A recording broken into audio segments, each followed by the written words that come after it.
me introduce you to my new friend. It's my shave horse, or actually, given its size, it's more like a shave Shetland pony, or maybe even a shaved dog.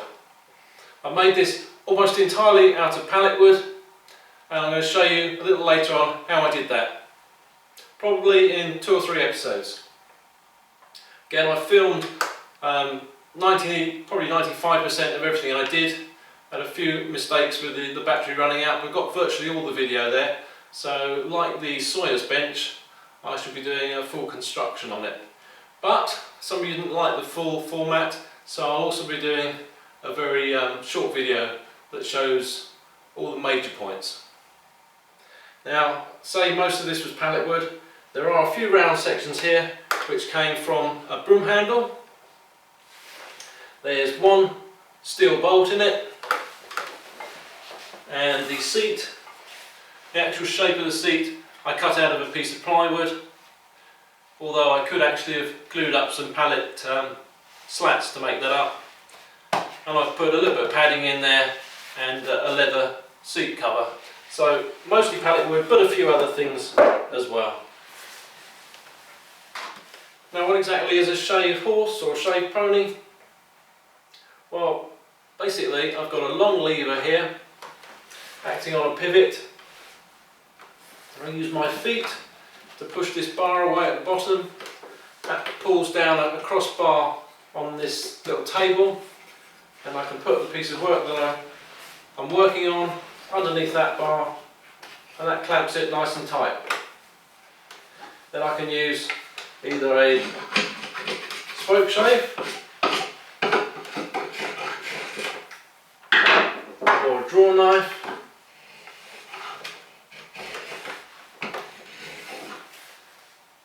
and I can work my component into, well, this one's going to be a spindle, a leg spindle, so it gives you an idea of what you can do. Now, I don't know a great deal about these things.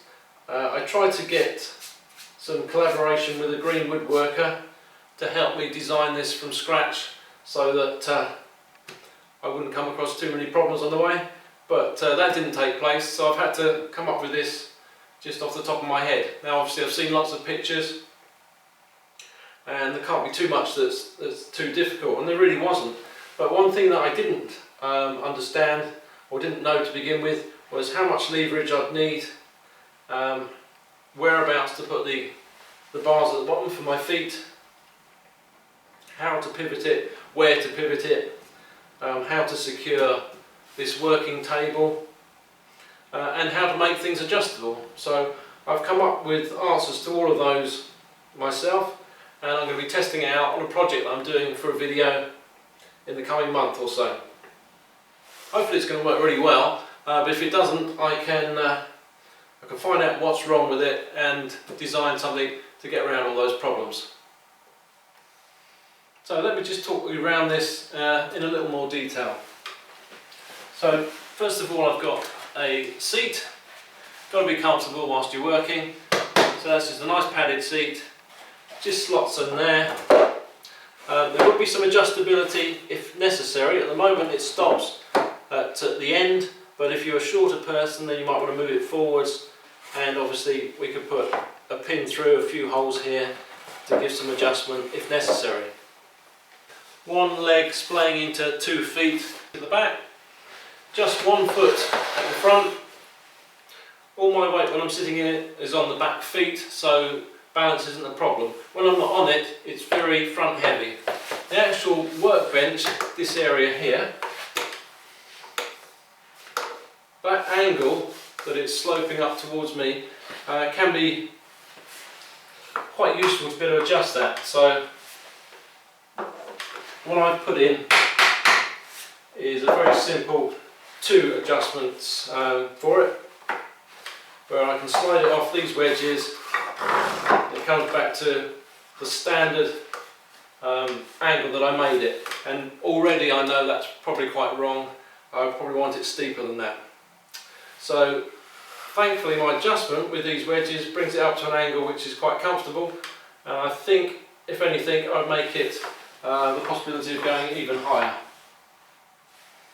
Now again, I could do that with some more wedges, but if I was redesigning the headstock on here, I'd do it at the right angle in the first place.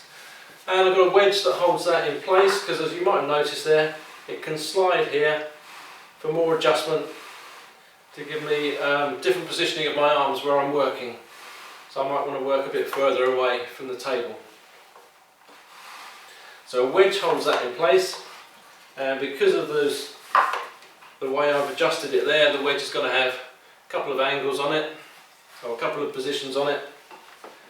That just slides in there, quick tap, locks it fairly firmly. So the bar for my feet, really very simple. Gives me plenty of room for my shoes either side, or even working barefoot if I wanted to. I can go heels if I want, or I can put my heels on the ground and use my toes.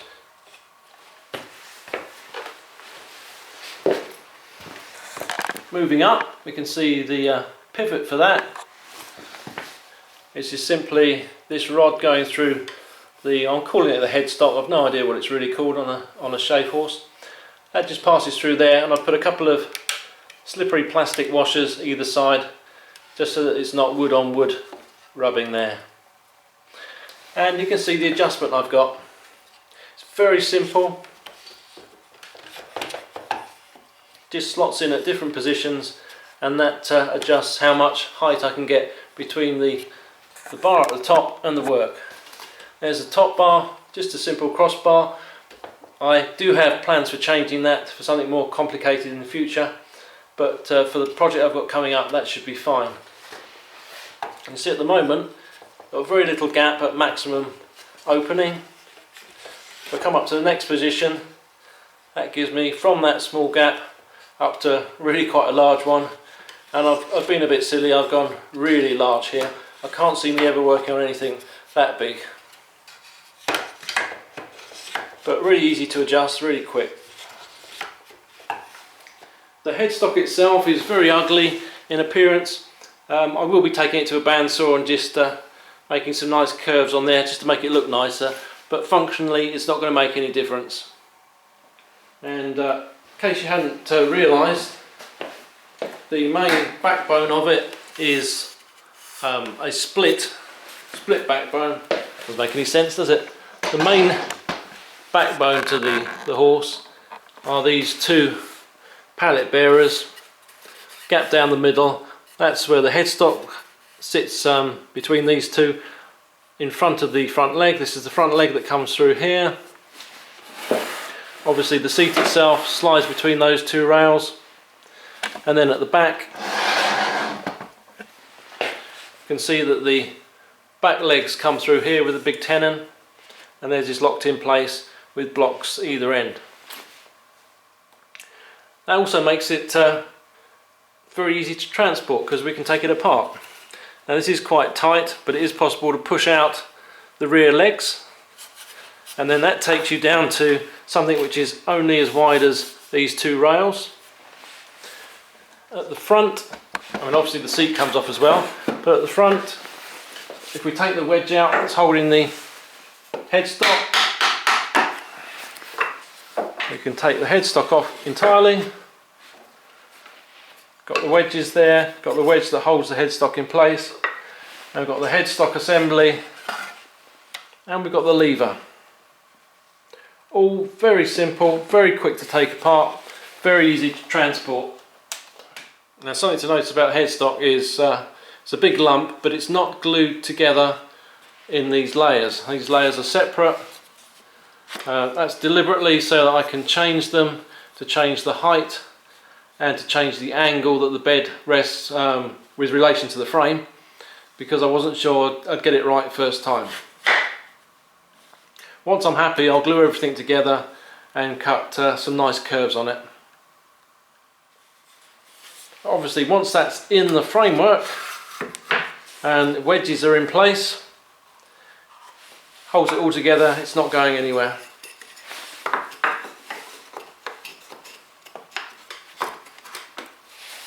Nice and solid. As you can see, broken down it goes pretty flat. I think the highest point there is about 5 inches off the ground. And in fact, if you wanted to transport it over your shoulder, you could probably squeeze it down into something small enough to fit into a duffel bag.